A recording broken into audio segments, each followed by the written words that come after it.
Okay, so it's 2:30 time.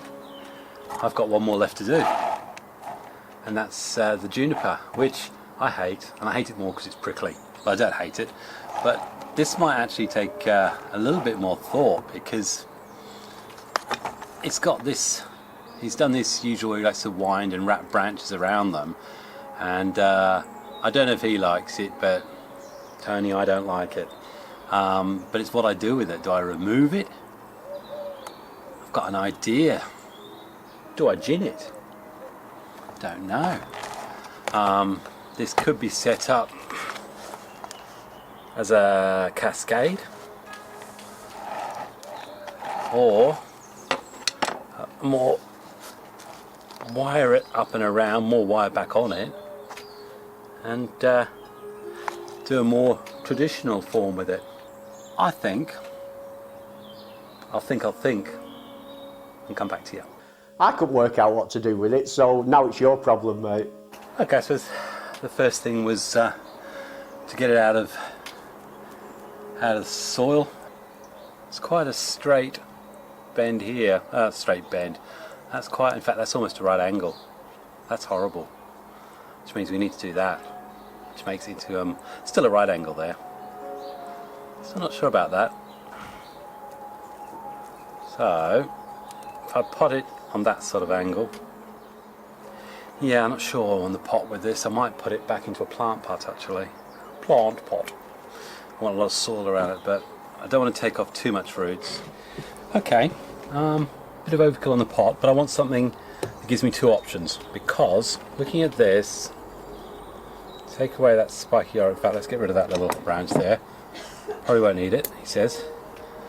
Okay, we've got the option of doing a semi-cascade based on this coming down there, but that would mean putting it at that angle. But I'm also going to give myself the option of wiring that up, and then I'll be able to change the potting angle later, or as though that was going to be there. So I don't know. So I'm going to pot it in first.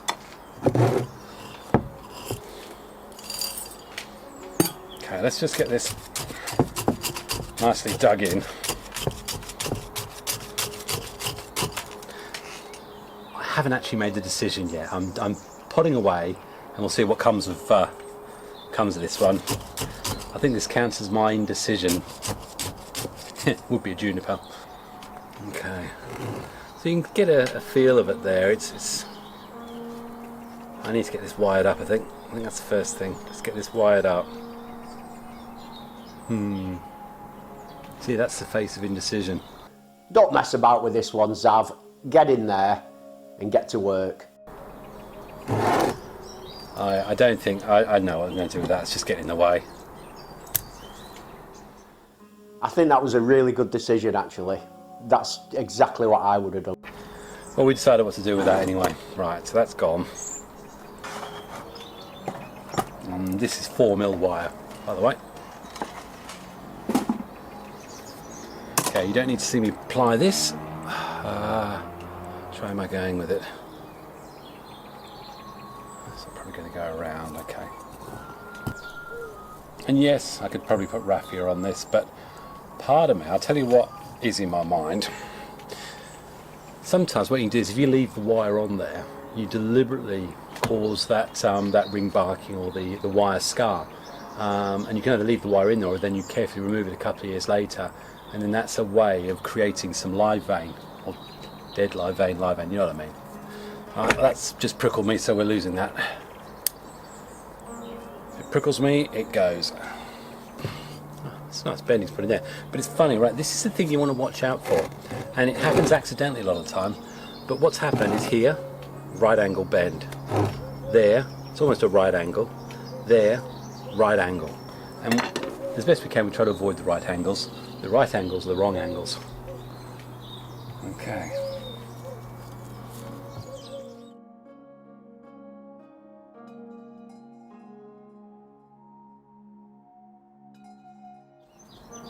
Okay. Now looking down here, we've got two from the same point there. So it's a junction of three. I've got to make a decision on what's going to stay. That one is quite interesting. Could do a lot with it. Looking at this one, gentle movement. Probably that's the one I'll go for. So we're going to get rid of this one.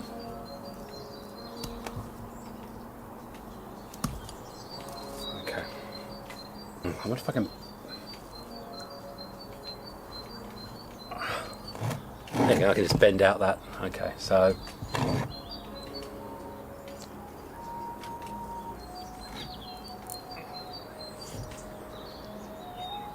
Sounded a bit sort of creaky when I did that.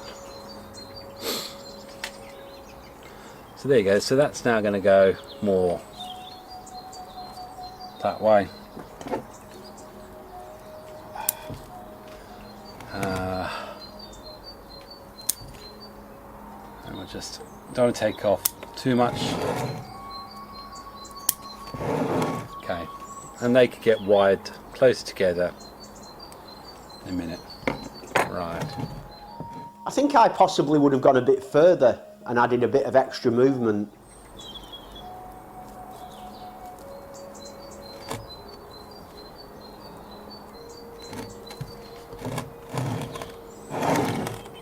It's funny how you order it becomes a plane in one direction.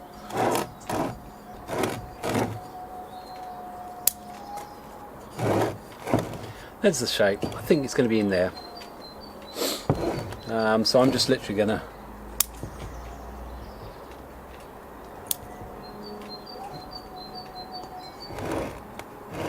probably, that would need to be wired further out, but not for now.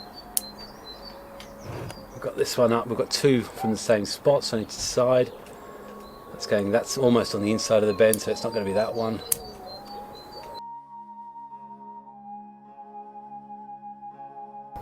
I'd like to put a bit of wire on this. Okay, I've wired these two branches here.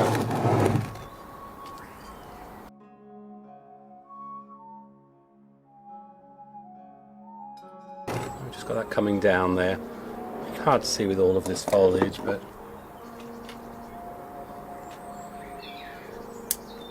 I'm trying to keep on a bit of foliage just for that branch there is an absolute waste of space there, but there's actually a little bud there. So let's just be honest, it's never going to do anything in the design. So I'm looking more and more in there by the look of it. I think I started off on that side, didn't I? Could still be on that side. That looks quite good in there, doesn't it? I think that looks really nice. Yeah. Just really cleaning it up a bit. That is still a big right angle there. That, if the angles change slightly. Okay.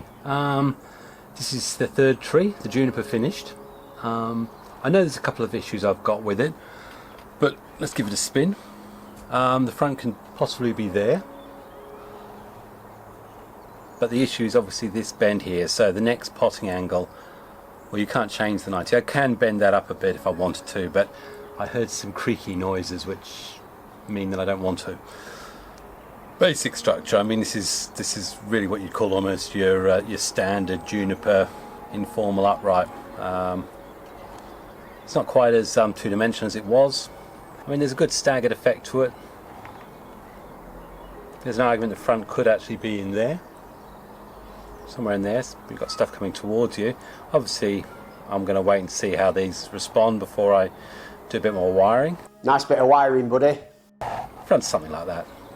It's not exact. That's not good. But anyway, so I'm done. 3 trees, 1 day, in my brand new filming site. I thought I was going to go on small stuff, but I didn't. I'd just like to say, Tony, thank you ever so much. I've really enjoyed this and the challenge each one of those trees brought me. Because I knew it wasn't my tree, actually helped me to really think a bit more about it. I'm sorry again, I wish I'd given you more trees. Mind you, you had some at Christmas, so you might be able to do some stuff with dawn redwood and things like that, and that little ficus. So anyway, I really appreciate the challenge. Really enjoyed it, and hopefully, well, actually I haven't asked. What were you going to do with this? This juniper's really interesting, as you've seen. It's got this weird branch that I wrapped around. I think I'd remove that. I think I'd take that off, get rid of it. Doesn't really work. I don't think so anyway. And what I would have then done is, I would have wrapped this whole trunk in vet tape. Xav probably uses raffia. And I would have bent this trunk right up and contorted it and twisted it round and possibly planted it on an angle like that, and just created a really interesting contorted tree. I don't think I would have pruned too much off, apart from that twisting branch, to let it grow and develop. And I think it's got some potential, that tree. I think that could be quite a nice one, and I'm looking forward to seeing how that goes. So, from Xavier, at the patio end of the garden, feeling really happy with what he's achieved. I'm going to say sorry it's been so long, but hopefully you'll have enjoyed seeing these 3 trees develop. I'll be really interested to see whether or not Tony's going to be happy with them. But again, thanks very much. Happy bonsaiing, everyone. A special happy bonsaiing to Tony, and God bless. Cheers. Thanks for sending me that wonderful tree, Xav. Unfortunately, it's mine now. You can't have it back. But it's been great fun. I've really enjoyed collaborating with you, and I look forward to meeting in the summer and creating some more content. Cheers, mate.